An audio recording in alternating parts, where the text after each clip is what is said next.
Yes, pemirsa, balik lagi di PTV Show, ngobrol sering tapi nggak bikin boring. Pemirsa, masih barengan sama Irma di sini. Bagaimana pemirsa, apakah sudah kembali menanamkan lagi dalam diri kita bahwa di sela-sela kehidupan ini, selayaknya kita juga menyibukkan diri dengan melafazkan kalimat-kalimat yang baik, dan yang terbaik adalah dengan membaca Al-Quran. Masya Allah, semoga kita semua ini kembali mengingatkan lagi, karena sifat manusia itu adalah selayaknya harus saling mengingatkan, begitu ya. Kita memang tidak memiliki berhak atau memiliki satu hak atas orang lain, atas diri orang lain, tapi kita memiliki kewajiban untuk saling mengingatkan sesama, saling mengingatkan saudara-saudara kita, terlebih keluarga kita. Nah, luar biasa tadi disampaikan juga oleh Ustaz Bari bahwa ketika kita membaca Al-Quran memang itu ada satu aktivitas yang layaknya kita membuatnya itu menjadi satu aktivitas harian, menjadi kegiatan wajib di setiap aktivitas kita, begitu ya, atau di setiap hari kita.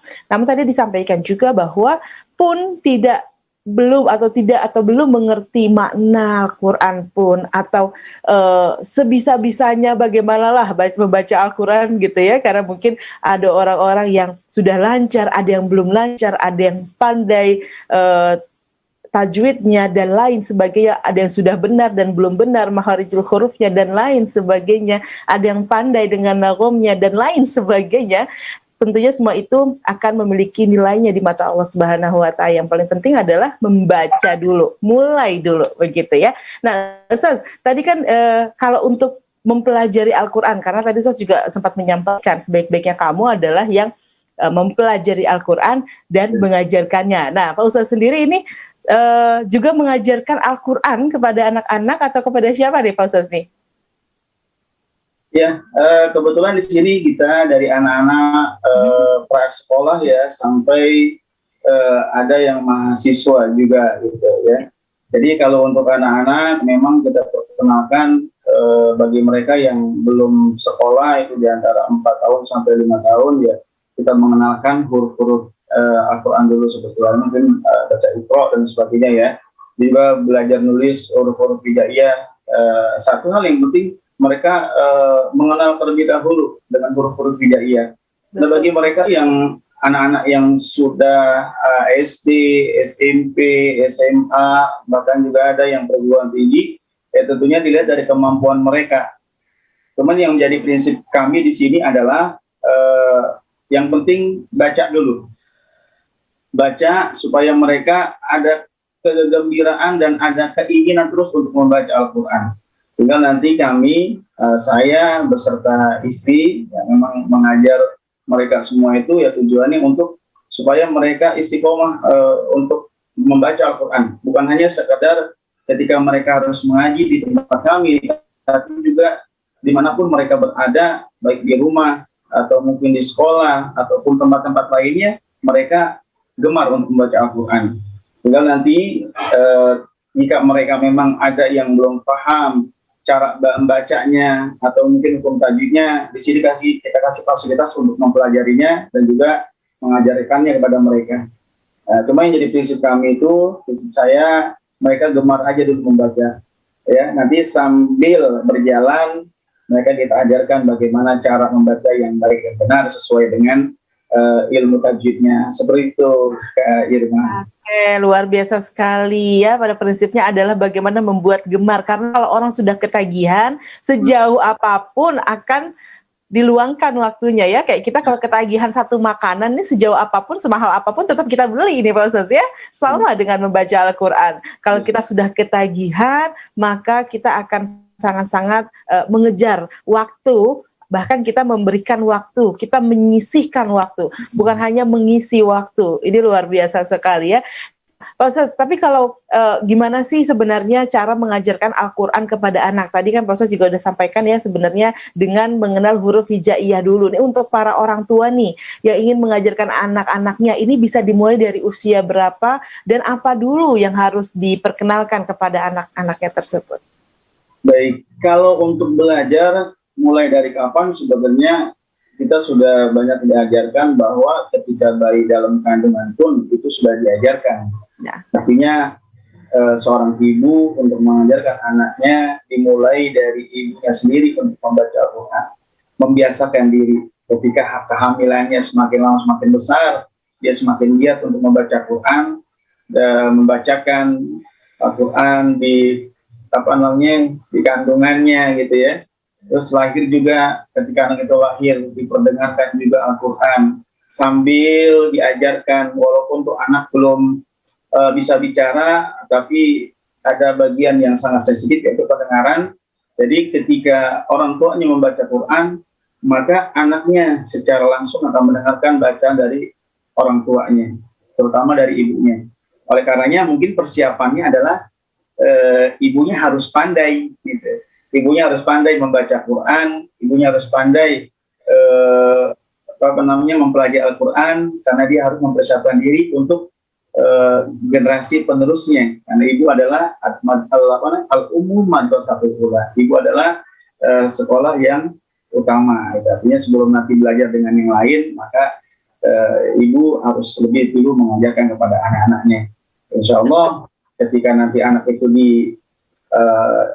dialihkan ke guru yang lain, maka anak itu sudah terbiasa sebelumnya mendengarkan dari ibunya secara langsung seperti itu kan. Betul. Makanya itu membuatnya menjadi tidak aneh begitu ya Pak Ustaz ya, kalau kita menemukan ada anak-anak kecil yang sudah fasih membaca Al-Quran atau bahkan sudah hafiz Quran.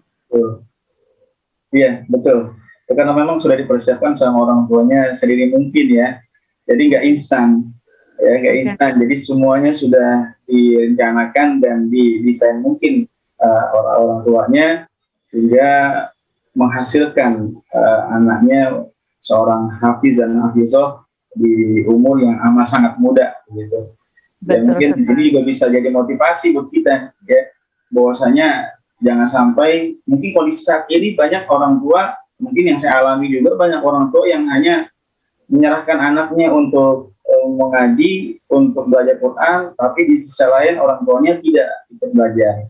Di sisi lain orang tuanya hanya sekedar menginginkan anaknya bisa membaca, tapi di sisi lain pula orang tuanya belum bisa membaca. Ini problem buat kita, sehingga anak ini merasa tidak ada lawan di dalam rumah tangga, dalam rumahnya, karena memang ketika seorang anak harus mengadukan cara bagaimana membaca Quran dengan benar, tapi di sisi lain orang tuanya juga belum mampu untuk menjelaskan dan untuk mencontohkan membaca Quran.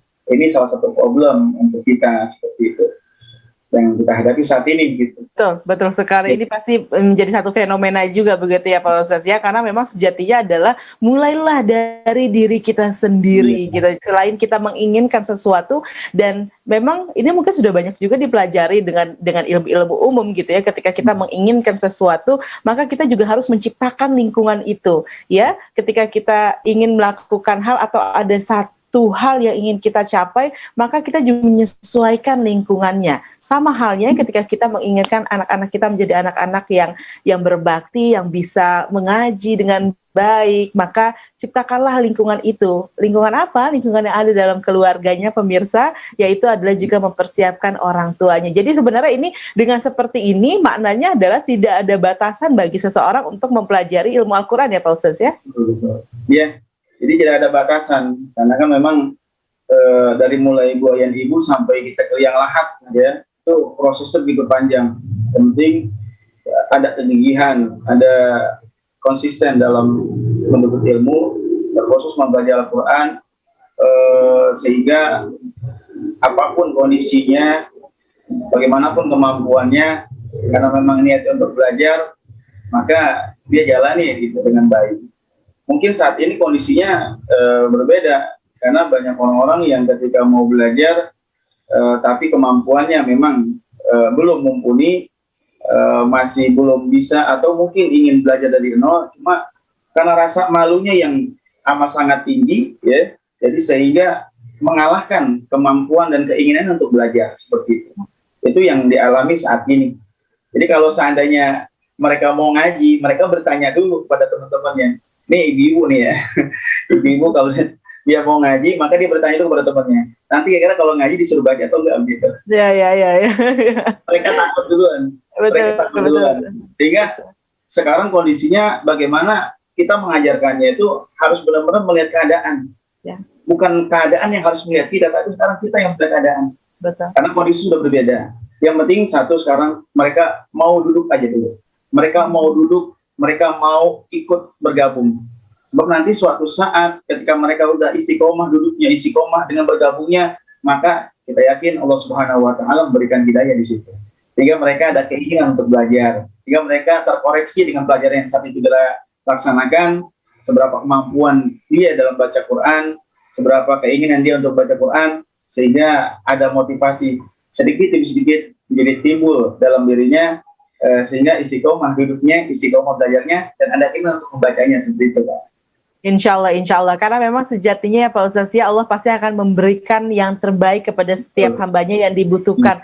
Pun bagi hamba-hambanya yang gemar belajar, apalagi belajar Al-Quran, Masya Allah bisa kita bayangkan dengan banyaknya manfaat yang akan kita dapatkan pun dalam kita proses membaca Al-Quran atau proses mempelajari ilmu Al-Quran dan kita gugur di tengah-tengahnya, maka percayalah akan terdapat amalan yang tidak akan terputus kepada kita, yang itu adalah ridho dari Allah Subhanahu wa taala, insya Allah. Dan kita masih akan balik lagi tentunya tadi ya, nanti kita akan bahas bagaimana caranya kita ketika kita sudah gemar dengan Al-Quran, maka kita juga ingin melakukan satu gerakan berwakaf Al-Quran. Sebenarnya ini kegiatan semacam apa? Akan kita tanya bersama dengan Ustaz Bari. Namun usai jeda pemirsa, tetaplah bersama dengan kami.